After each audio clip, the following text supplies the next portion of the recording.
Olá minha galera, boa tarde, boa noite ou bom dia, a galera que vai ver esse vídeo mais tarde.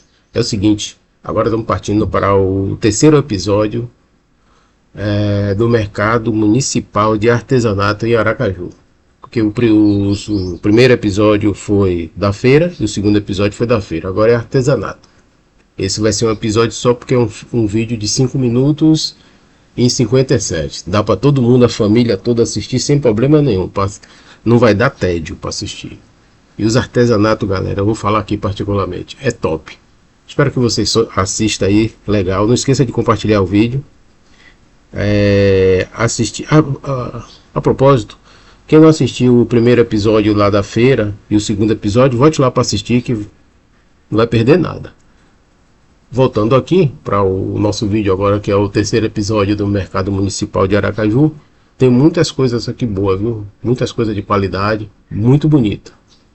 E o sol mesmo tava pocando. Mas enfim, sem muita churumela, que o vídeo é de 5 minutos. Vou deixar vocês assistindo essas imagens maravilhosas aí. Assista até o final, depois faça seus comentários, pergunta se der para eu responder na medida do possível. Eu respondo, beleza? Continue assistindo o vídeo.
minha galera, de retorno aqui, já no final do vídeo.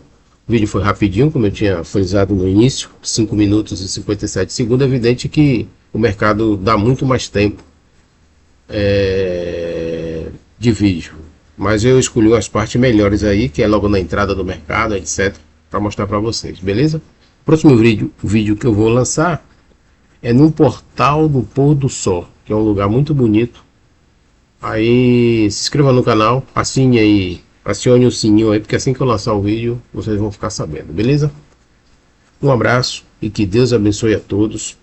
Um abraço para todos os meus inscritos e um feliz 2025. Valeu, fui!